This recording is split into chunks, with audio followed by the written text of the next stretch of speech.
साक्षी का परिवार middle class है। परिवार में माँ पिता है। साक्षी के जीवन में तब जिम्मेदारियां बढ़ जाती है जब एक दिन अचानक उसके पिताजी को पैरालिसिस आ जाता है।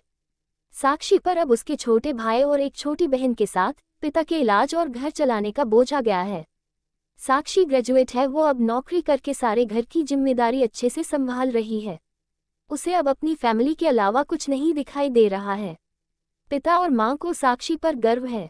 साक्षी ने इस दौरान कई अच्छे रिश्ते को मना कर दिया। साक्षी को पता था आपको अभी उसकी जिम्मेदारी बढ़ी है। वो अपने घर को ऐसी हालत में छोड़कर शादी नहीं करना चाहती थी। और फिर पता नहीं शादी के बाद कैसा परिवार और पति मिले, इन सब बातों को देखते हुए अभी वो शादी से दूर रहना चाहती थी। इन रिश्तों में से कुछ उनके रिश्तेदार ने बताए थे, इसलिए रिश्तेदार अब साक्षी से थोड़ा जलने लगे। उन्होंने साक्षी के लिए अपनी एक सोच बना ली थी। उन्हें लगने लगा था कि साक्षी बड़ी घमंडी हो गई है। इस कारण अब रिश्तेदारों ने भी धीरे धीरे बात कम कर दी। एक लड़का रचित कुछ दिनों से फॉलो कर रहा होता है। लड़के को साक्षी अवॉइड करती है। लड़के का नाम रचित है। रचित साक्षी को दूर से ही देखता रहता। कभी उसने ज्यादा पास आने की कोशिश नहीं की। साक्षी को पता था कि वो उसे फॉलो कर रहा है, लेकिन कुछ ही दिन में रचित के बर्ताव से वो समझ गई थी कि वो किस तरह का है। जब साक्षी कभी उसके पास से भी गुजरती तो वो दूर होने लगता था, घबरा जाता था। साक्षी को मन ही मन उसकी यह बातें अच्छी लगने लगी। उसके दिल के किसी कोने में प्यार ने दस्तक देना शुरू कर दिया था। लेकिन एक दिन अचानक रचित का रिश्ता लेकर उसकी माँ उनके घर आ आती है। साक्षी को पता नहीं था कि ऐसा कुछ होने वाला है। रचित की उसकी तस्वीर लेकर उनके घर आई थी। रचित अच्छी पैसे वाली फैमिली से था, एक लौता लड़का था। साक्षी के घरवाले इस रिश्ते से काफी खुश थे। रचित की मम्मी ने ये बताया था कि उनका लड़का साक्षी को बहुत पसंद करता है। साक्षी को इस बात का पता चला तो उसे समझ नहीं आया कि वो कैसे रिएक्ट करे। वो उसके मन में आया कि पहले वो रचित से कुछ बात करना चाहती है। अगले दिन जब वो ऑफिस गई तब उसने सोचा था कि वो रचित से बात करेगी। रचित उसे दिखाई दिया हमेशा की तरह, वो आज भी थोड़ा दूर ही खड़ा था। साक्षी पैर जैसे जम गए हो। उसने बहुत कोशिश की लेकिन वो आगे नहीं गई। आज साक्षी की आंखों में एक अलग ही शर्म आ गई थी। लेकिन फिर ऐसा कुछ हुआ कि साक्षी की बची कुछ ही हिम्मत भी टूट गई। रचित अपने साथ एक कट आउट लाया था जिस पर लिखा था प्लीज मैरी मी। साक्षी ये देख पिघल गई। साक्षी के माता पिता भी इस रिश्ते को लेकर खुश थे। साक्षी को भी लगा कि शायद यही वो लड़का है जिसे वो ढूंढ रही थी। इन्हीं सब बातों को ध्यान में रखते हुए उसने शादी के लिए हाँ कह दी। साक्षी खुश थी। उसके मन में रचित से बात करने की इच्छा थी, लेकिन रचित की तरफ से कोई पहल नहीं होने के कारण वो भी चुप थी। साक्षी को रचित और उसके बीच की यह खामोशी पसंद थी। शादी के लिए दोनों घरवाले जल्दी में थे, इस कारण शादी जल्दी में की गई। शादी पक्की होने के बाद ना तो रचित उसे दिखाई दिया, ना ही उसकी तरफ से कोई फोन आया। रचित शादी के दिन ही उसे कई दिनों बाद उसे दिखाई दिया है। काफी दिनों बाद साक्षी ने रचित को देखा था। साक्षी के चेहरे पर एक अलग ही चमक थी। वही दूसरी ओर रचित बहुत नर्वस लग रहा था। रचित की शादी उसकी मनपसंद लड़की से होने जा रही थी। उससे होने जा रही थी जिससे वो प्यार करता है। फिर भी उसके चेहरे पर खुशी नहीं है। साक्षी को भी यह बात अजीब लगती है। उसको अंदेशा हो जाता है कि कुछ बात है, लेकिन अब बात सारी रचित से बात करने पर ही पता चलती। साक्षी और रचित की शादी हो गई। अब घड़ी आ गई जब साक्षी रचित से पहली बार बात करने वाली थी। सुहागरात की सेज पर वो बैठी है और बाहर से कई लोगों की आवाज आ रही है। तभी वो बैठी बैठी सोचती है कि वो उन्हें आवाज से कैसे पहचानेगी, क्योंकि अभी तक उसने उनकी आवाज सुनी ही नहीं। फिर रचित कमरे में आता है। चेहरे का रंग पूरा उड़ा हुआ रहता है। साक्षी एक नज़र चुपके से उठाकर उसे देखती है। वो भी बिस्तर के एक कोने पर बैठ जाता है। कई देर हो जाती है। साक्षी को अजीब लगता है क्योंकि रचित ना कुछ बोलता है और ना ही उसके पास आता है। साक्षी को लगता है कि उसे उनके बीच की इस खामोशी को तोड़ना होगा। फिर साक्षी ही पहल करती है और कहती है, सुनिए, आप इतने नर्वस मत होइए, मुझे आप पसंद है। रचित उसकी ओर मुड़ता है। उसके चेहरे को देखकर साक्षी को थोड़ी चिंता होती है, क्योंकि चेहरे पर एक अजीब सा डर था। साक्षी उसको पूछती है, क्या हुआ, आप खुश तो हैं ना? रचित केवल गर्दन हिलाता है। साक्षी बोलती है, मुझे आपसे बहुत बातें करनी थी लेकिन आपने पहल ही नहीं की, चलिए अब करते हैं। रचित अभी भी चुप रहता है।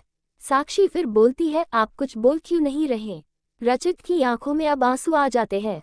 सुहागरात पर अगर पति की आंखों में आंसू दिखे तो आप सोच लें लड़की की क्या हालत होगी।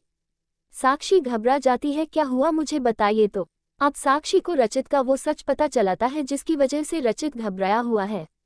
रचित अब साइन भाषा में बताता है कि वो बोल नहीं सकता। साक्षी को धक्का लगता है, जैसे कि बहुत जोर से किसी ने धक्का मारा हो। वो चुप हो जाती है और रचित से दूर हो जाती है। पहली रात ही उसे पता चल जाता है कि उसके परिवार वालों के साथ धोखा हुआ है और खुद रचित ने भी उसे यह नहीं बताया। वो बिस्तर पर बैठी बस यही सोच रही है कि अब क्या करूं, उसे कुछ समझ नहीं आ रहा। रचित अपनी आंखों में आंसू लिए साक्षी को हाथ लगाता है। साक्षी उसके हाथ को जोर से हटा देती है, कहती है मुझे छूने की कोशिश भी मत करना। वो उसी समय अपने घर जाना चाहती है, लेकिन रात होने की वजह से उसके पैर रुक गए। साक्षी बाथरूम का दरवाजा खोल के बाथरूम में खुद को बंद कर लेती है।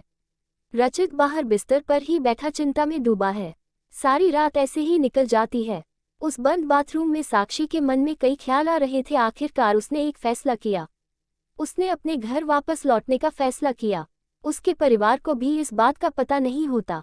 परिवार वाले भी ये सुनकर शौक रह जाते हैं और अपने आप को कोसते हैं कि उन्होंने जल्दी कर दी, पहले पता लगवाना था। साक्षी ने फैसला लिया कि अब वो कोर्ट में बात ले जाएगी। शादी के एक दिन बाद ही बात तलाक तक पहुंच जाती है। उसने फैसला किया कि झूठ से बनाया ये रिश्ता वो नहीं चाहती। रचित की माँ साक्षी के घर आती है। साक्षी की माँ उन्हें भला बुरा कहती है। साक्षी उन्हें रोकती है। वो पूछती है आपको जरूरी नहीं लगा इतनी बड़ी बात हमें बताना। रचित की माँ नीचे मुंह कर और चुप रहकर सारी बात सुन रही है। रचित की माँ कहती है कि मैं माँ अपने बेटे का भला ही चाहती हूँ और उसके पिता भी नहीं है। वो साक्षी को पसंद करता है, इसलिए वो साक्षी से शादी करना चाहता था। मैंने हिम्मत की बोलने की, मगर मैं कर नहीं पाई। फिर मुझे डर भी लगा क्योंकि पहली बार उसने कुछ करने को कहा। उसने तो मुझे बोला था कि तुम्हें सब बता दो, और मैं चाहती भी थी, लेकिन नहीं कर पाए। मैंने रचित को भी झूठ बोला कि तुम मान गई, लेकिन शादी के पहले उसे पता चल गया कि मैंने उसको झूठ बोला है। तब तक देर हो गई थी, इसलिए वो खुश नहीं था। साक्षी शायद तुम मुझे समझ पाओ। साक्षी अभी भी गुस्से में है। वो बोलती है कि मुझे रचित के ना बोलने से कोई प्रॉब्लम नहीं है। गुस्सा इस बात का है कि आपने धोखा दिया, झूठ बोला, और वो मुझे बर्दाश्त नहीं। तलाक की बात से ही रिश्तेदार तो साक्षी और उसके परिवार की इस हालत पर खुश है। उसने सोच लिया था कि वो रचित से तलाक लेंगी और इसके लिए उसने कानूनी कार्रवाई शुरू भी कर दी। कुछ दिन उसके इन्हीं बातों में निकल गए। साक्षी अब अपने घर पर पहले की जीवन शैली पर लौट आती है। वो जॉब पर जाती है और कुछ दिनों बाद फिर रचित उसे दिखाई देता है, दूर से ही बस। अब वो साक्षी को देखता है। साक्षी के ऑफिस के बाहर वो लगातार आता है। 15 दिनों तक साक्षी उसे अवॉइड करती है। फिर एक दिन उसके पास जाकर बोलती है अब ये सब करने से कुछ नहीं होगा और मैं नहीं चाहती कि तुम कुछ नाटक करो, इसलिए यहाँ आना बंद कर दो, समझे। साक्षी की बातें वो सुन रहा है। वो साक्षी को इशारों में काफी पीने को कहता है, लेकिन साक्षी वहां से चली जाती है। रचित ने अब ये रोज का काम बना लिया।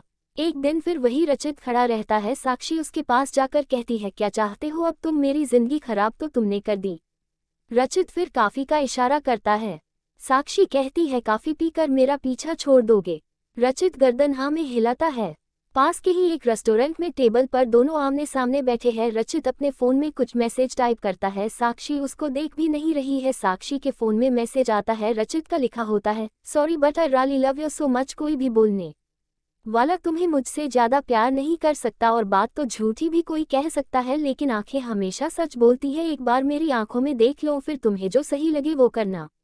साक्षी का सारा गुस्सा मैसेज पढ़ते ही चला गया। वो धीरे से अपनी आंखें उठाकर रचित की आंखों में देखती है और उसकी आंखों से आंसू निकल आते हैं। वो अपने आंसू को रोक नहीं पाती। फिर वो उसी संकट में पड़ जाती है जहां उसके सामने कई सवाल रहते हैं। रचित टेबल पर रखे साक्षी के हाथ पर अपना हाथ रखता है। साक्षी बोलती है अपनी इमोशनल लाइन और भोली शक्ल से तुम्हारी गलती नहीं छिप जाएगी। अब दोनों के बीच में एक अजीब सी चुप्पी बन गई। रचित को लगता है कि साक्षी ने उसे अभी भी शायद माफ नहीं किया। वो अपना हाथ साक्षी के हाथ से हटा कर जाने की कोशिश करता है, लेकिन इस बार साक्षी उसका हाथ पकड़ लेती है। बोलती है पहले ऐसी बात नहीं लिख सकते थे, मुझे आज तक कभी किसी ने ऐसे नहीं समझाया।